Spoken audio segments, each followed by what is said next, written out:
अस्सलाम वालेकुम, मैं हूँ फातिमा बलोच। आप देख रहे हैं तामीरात टीवी चैनल।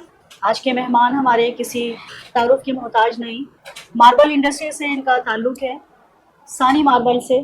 दानियाल साहब, आइए इनसे बात करते हैं। कैसे हैं सर, आप खैरियत से हैं? जी, अल्लाह करम में हो। सबसे पहले सर आप ये बताएं, अपना तारुफ करवाएं, अपनी इंडस्ट्री के हवाले से मुझे कुछ इंट्रोडक्शन दें, और कब से हैं आप अपनी कंपनी में, और उसके बारे में आप क्या कहना चाहेंगे?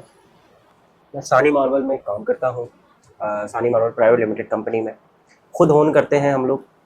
माशाल्लाह हम 4 भाई हैं और 2 हमारे वेयर हाउस में होते हैं और 2 भाई हम लोग ऑल ओवर द कराची की आउटडोर साइट्स वगैरह हम कवर अप करते हैं। बाकी प्रोजेक्ट्स वगैरह जो हमारे पास ज़्यादातर आते हैं, आर्किटेक्ट्स वगैरह, इंटीरियर डिज़ाइनर वगैरह, एलिवेशन वगैरह, ये प्रोजेक्ट्स हमारे पास आते रहते हैं। सही। पाकिस्तान और कराची में मार्बल इंडस्ट्री में मौजूदा सूरत हाल के बारे में आप क्या कहना चाहेंगे? मार्बल की मौजूदा सूरत हाल ये है कि आजकल हमारा लोकल जो मटेरियल है वो लोगों में बहुत ज़्यादा रुझान उसका कम हो चुका है।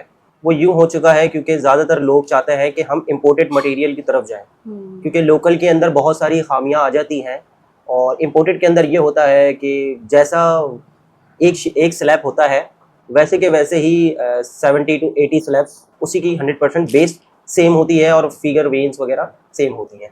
तो इसीलिए लोग ज़्यादातर प्रेफर इम्पोर्टेड मटेरियल को करते हैं। उसका थोड़ा सा रेट हाई होता है, मगर क्लाइंट्स वगैरह ये कहते हैं कि यार हम लोकल से बजाय इम्पोर्टेड की तरफ जाएं। आज से 5 साल 8 साल पहले इम्पोर्टेड का ज़्यादातर वो नहीं था इतना रुझान। तो आजकल ये है कि मैक्सिमम 4 से 5 महीने में ये बहुत ज़्यादा रुझान बढ़ चुका है इम्पोर्टेड का, और हमारी माशाल्लाह इंपोर्ट्स बहुत ज़्यादा हो रही है। और गम की बात यह है कि हम एक्सपोर्ट नहीं कर पा रहे इतना, बस इंपोर्ट हमारा ज़्यादा हो रहा है। किन जदीद मशीनरी और टेक्नोलॉजी ने मार्बल इंडस्ट्री में बेहतरी पैदा की है, उस बारे में आप क्या कहना देखिए, चाहेंगे? जदीद मशीनरी वगैरह तो हमारे पास इतनी चीज़ें हमारे पास है नहीं। ये सारी चीज़ें ऑल ओवर हैं, सारा इम्पोर्टेड मटेरियल मतलब चाइना के पास है सारी चीज़ें। अगर वो हम सोर्स भी करते हैं, अगर पाकिस्तान के अंदर हम वो चीज़ लगाते भी हैं, तो हमें कैलकुलेशन के बाद भी 4 से 5 से 6 करोड़ के लगभग हमें वो एक मशीनरी पड़ती है।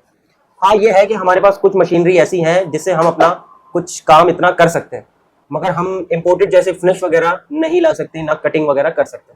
पाकिस्तान में सबसे ज्यादा इस्तेमाल होने वाले मार्बल की अकसाम कौन कौन सी है?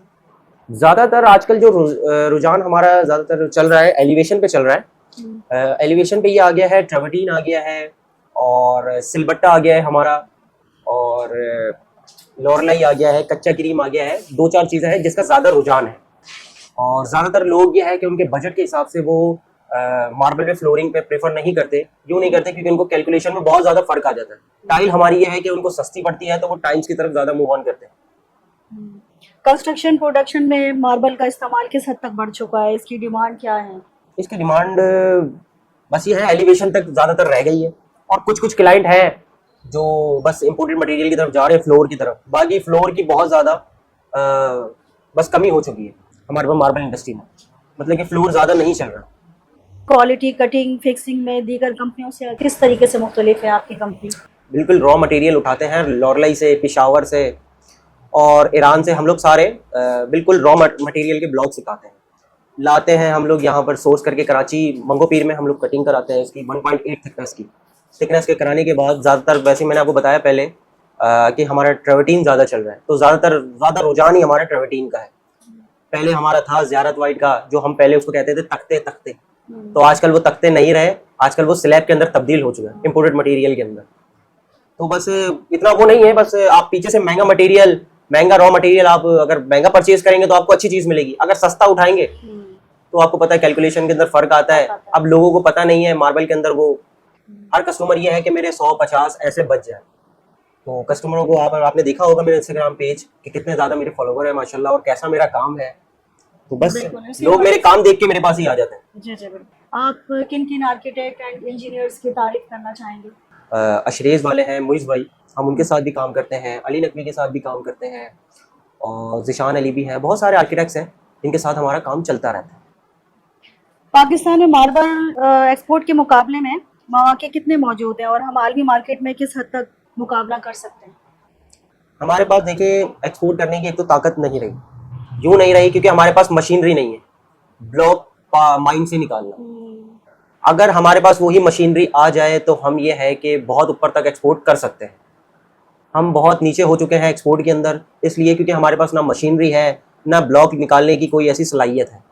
अब हम माइनिंग करते हैं, ब्लास्टिंग करते हैं पहाड़ के अंदर, 20% मटेरियल निकलता है तो 80% हमारा ज़ाया हो जाता है। तो इससे हम लोगों को वैसे ही नुकसान हो रहा है, मईशत को भी नुकसान पहुंचता है, बहुत सारी चीज़ें हैं जिसके अंदर हमारा सोना सोना खराब हो जाता है और हमारे पास सिल्वर सिल्वर रहता है, तो वो कैसे बिकेगा। मार्बल फील्ड में नौजवानों के लिए रोजगार और बिजनेस के मौके क्या क्या मौजूद हैं? मौके तो बहुत ज़्यादा हैं, बहुत सारे लोग हैं जो हमारे फिक्सिंग जो करते थे हमारे साथ और भी कई लोगों के साथ, आजकल वो है कि अपनी मार्बल की फैक्ट्री लेकर बैठे हुए, माशाल्लाह से अल्लाह ने उनको इतना नवाजा, अल्लाह ने बहुत रखा है रिक्स इसके अंदर, सारे बिजनेस के अंदर रखा है, मगर यही है टाइम लगता है। बस आपने टाइम इसके अंदर ज़ाया कर दिया, आप समझ गए इस फील्ड को, आपका काम हो गया, बस अल्लाह ने आपकी नैया पार लगा दी नहीं।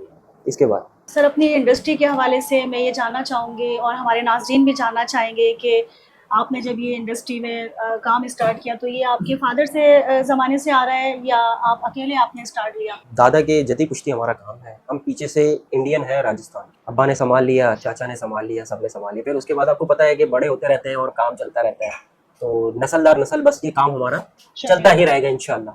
अब चाहे इसके अंदर प्रॉफिट हो ना हो, अब हमें जीना भी इसी में ही है, मरना भी इसी काम के अंदर ही है। आखिर में तामीरात टीवी के बारे में आप क्या कहना चाहेंगे? नाज़रीन को क्या पैगाम देना चाहेंगे?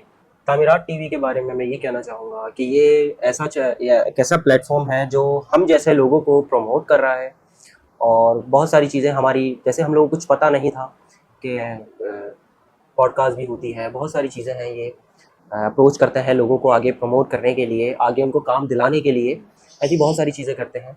तो मैं इनका बहुत तहे दिल से इनका शुक्रिया अदा करता हूँ कि इन्होंने मुझे बुलाया, यहाँ पर दावतनामा पेश किया और मैं इनके पास आया, इन्होंने बहुत अच्छी माशाल्लाह इज़्ज़त अफजाई की। अपने प्रोग्राम का इख्तिताम करते हैं। बहुत बहुत शुक्रिया आपका दानियार साहब। अल्लाह हाफ़िज़।